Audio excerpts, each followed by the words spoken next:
ആര് ജയിക്കും? എന്താ കാര്യം?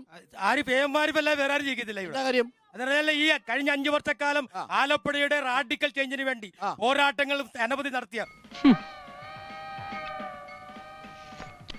പാർലമെന്റിനകത്തും പുറത്തും ജനങ്ങളുടെ ഇടയിലൊക്കെ നടന്ന് ഈ അധികാരികളോട് വളരെ ശക്തമായി പോരാട്ടങ്ങൾ നടത്തിയ ആരിഫിനല്ലാതെ വേറെ ആര് ജയിക്കാനാ? അയാൾ എന്താ പറയുന്നേ? എനിക്കറിയാം എന്തോ കാര്യമായിട്ട് പറയുന്നു. നിനക്കൊല്ല കേൾക്കാൻ പറ്റണ അത് പിന്നെ ആരിഫ് ഈ മണ്ഡലത്തിൽ കൊണ്ടുവന്ന ഒരു നേട്ടം എന്താ? പ്രധാന നേട്ടം ആരിഫ് ഈ മണ്ഡലത്തിൽ കൊണ്ടുവന്നൊരു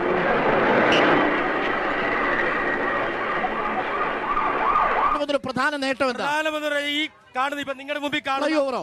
നമുക്ക് ആർക്കും നോക്കിയാൽ കാണാവുന്ന ഫ്ലൈഓവർ. ആരാധകരെ കണ്ട ഗാന്ധിയുടെ കൈയല്ലാതെ ഇവർ ആരുടെ കയ്യാ പൊക്കാൻ നിൽക്കുന്നേ? വളരെ റാഡിക്കലായിട്ട് അവർ ചിന്തിക്കുന്നത്. എന്താണ് റാഡിക്കല്? എന്തോ റാഡിക്കലായിട്ട് വളരെ താത്വികമായിട്ട് ചിന്തിക്കുന്നത്. എന്തോ താത്വികം?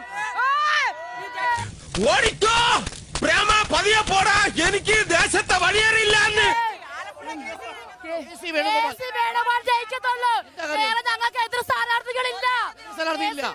ആരിഫിനെ നിങ്ങൾ അണ്ടർ എസ്റ്റിമേറ്റ് ചെയ്യോ? എനിക്കറിയാൻ പാടില്ല. ഞാൻ വരുന്ന വഴിക്കേണ്ടതാണ്. ഞാൻ പോണ്. ഇത് നിങ്ങളുടെ പ്രശ്നമാണ്.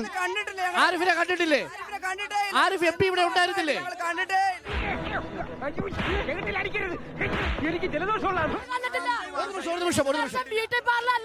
ബ്യൂട്ടി പാർലറോ? ആരിഫ് MP ബ്യൂട്ടി പാർലർ അല്ലാതെ മണ്ഡലത്തിൽ ഉണ്ടായിരുന്നില്ല എന്നാണോ?